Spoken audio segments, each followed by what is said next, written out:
Hello दोस्तों, veterans नमस्कार। मैं दीवान सिंह।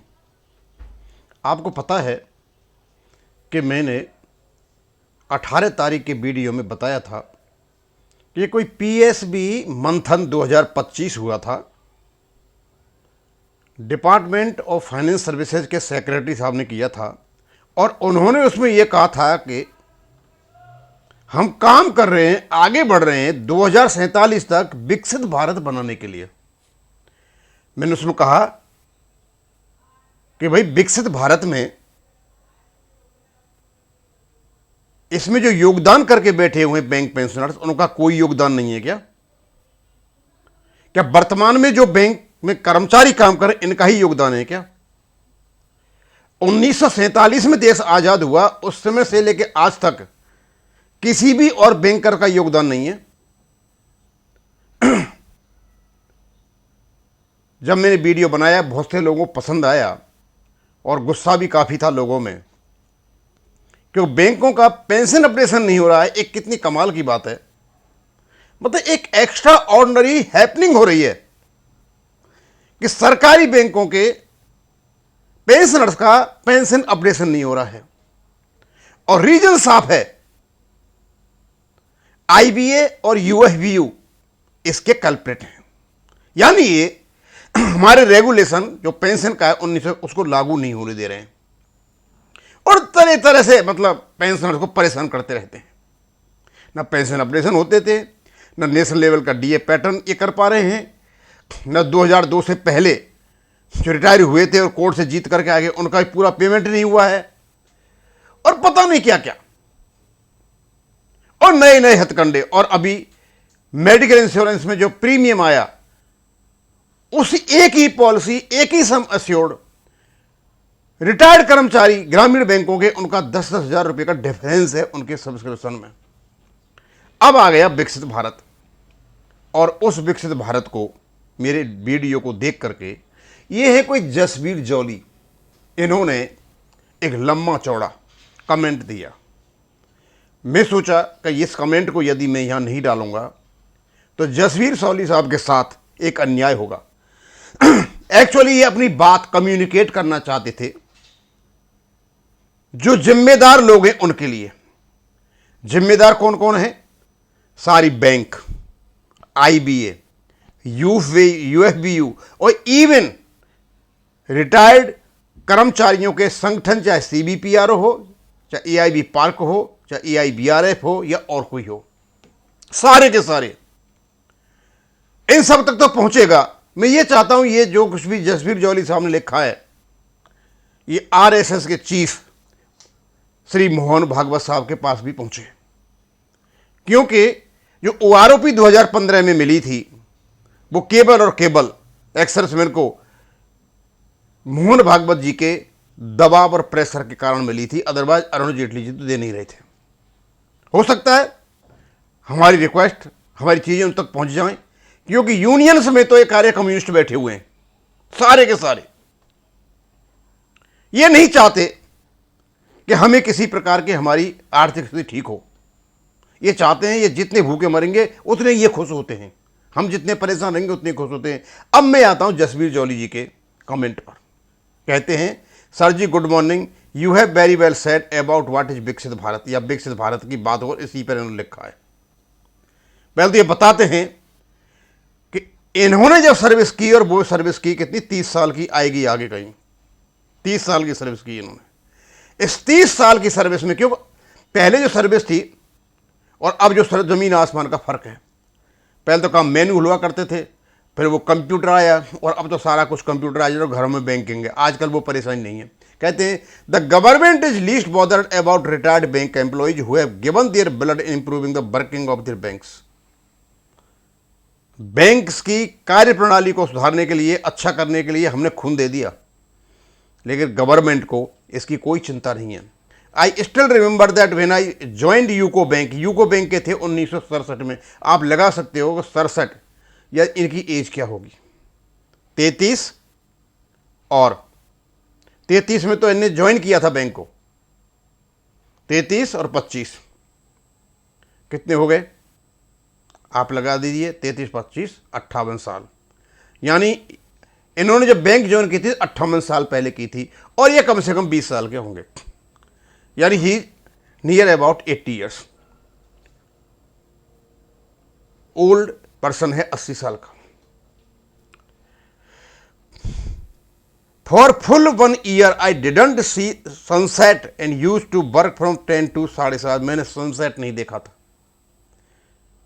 ये बिल्कुल एक्यूरेट बात है, सही बात है। हम तो इनसे बहुत बार भर्ती हुए थे 1992 में, और बाद में रिटायर हुए हम 2012 में। हमको पता है कि कंडीशंस ऑफिसर्स की क्या हुआ करती थी, और ईमेल स्टाफ की भी, 7-7 बजे, 8-8 बजे तक। और एक बार तो राजस्थान में ऐसा हुआ कि डीजीएम को अपना रिकॉग्निशन कराना था, और कहीं से काम ले लिया पीडब्ल्यूडी का, अखबार वो क्या नाम है, रजिस्टर्ड फॉर्म बांटने का, और रात को 2-2, 3-3 बजे तक हमने बैठ करके कंप्यूटर पर काम किया, लगे रहते थे रात दिन। उस बीच में कुछ ऐसा भी हुआ कि शरारती तत्वों ने रात में लाइट फाइट बंद करके लूटने की भी कोशिश की। ये काम करके आए हैं हम। फिर कहते हैं इन इवन ऑन संडे, 7:30 से यहां तक नहीं, संडे को भी I was call to work today, the position is that my present pension is not amount sufficient to pay the insurance. मुझे बड़ा ही दुख होता है, लेकिन आज मेरी कंडीशन ये है कि मैं अपना इंश्योरेंस प्रीमियम मेडिकल का उसके देने के लिए भी मेरे पास पैसे नहीं है। इससे बड़ा विकसित भारत नहीं हो सकता। डीएफएस के सेक्रेटरी साहब, आईबीए, यूएफवीयू और बैंक, शायद आप तक ये बात पहुंचे इस व्यक्ति की। ये अकेला नहीं है, बड़ी मात्रा में है। यानी ये 30 साल सर्विस करते हैं, और आज मेडिकल इंश्योरेंस देने के लिए सफिशिएंट पैसे नहीं है इनके पास। ये है विकसित भारत। हम विकसित भारत की तस्वीर दिखाते हैं। इस government not aware of pitiable condition of poor retirees, या रिटायरीज के बारे में पता नहीं है, कैन दे स्टिल विकसित, क्या इसको विकसित भारत कहोगे? कागजों से विकसित भारत नहीं होता। लोगों की आर्थिक स्थिति में सुधार होना चाहिए, और वो दिखाई देना चाहिए। Yes, you have rightly said that the by 2047 all the retirees would die and for whom this विकसित भारत वुड बी। और मैंने कहा था 2047 तक, भाई 22 साल तक तो विकसित भारत देखेगा कौन इसको? मुझे तो नहीं लगता मोदी जी भी जिंदा रहेंगे तब तक, अमित शाह भी जिंदा रहेंगे तब तक। पता नहीं कितना परिवर्तन आ जाएगा, देखे कौन तुम्हारे विकसित भारत को? वर्तमान में जो आदमी है उनकी चिंता नहीं है तुम्हें, 2047 की चिंता है। वह विकसित भारत होना चाहिए। क्यों? किसको बेवकूफ बना रहे हो आप? सब कुछ आपके नीचे है, सब कुछ आपका रेगुलेशन है, लेकिन नहीं चाहते हैं आप कि पेंशन का, रिटायरी का अपडेशन हो। आगे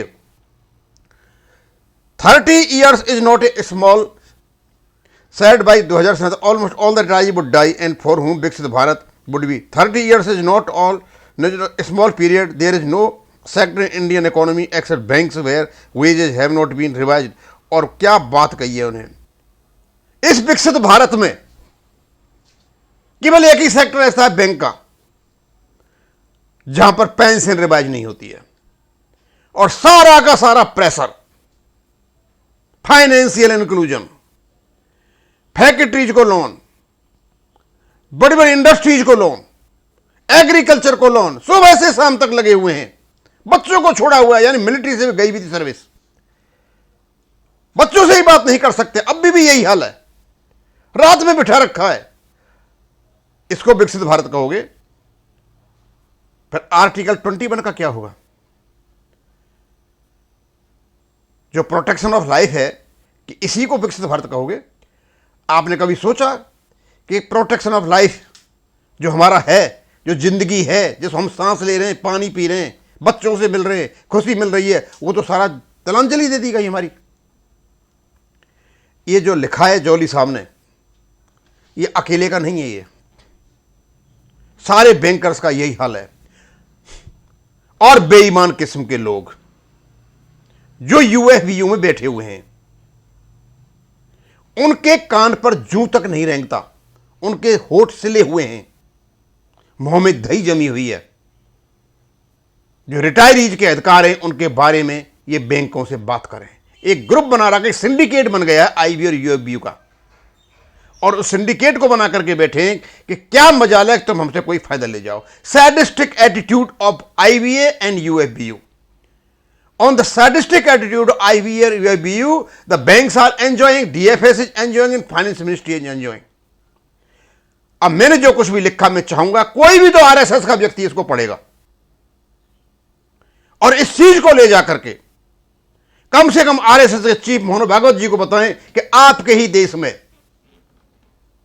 हिंदुस्तान में, इंडिया में जो बैंकर्स हैं उनका यह हाल है।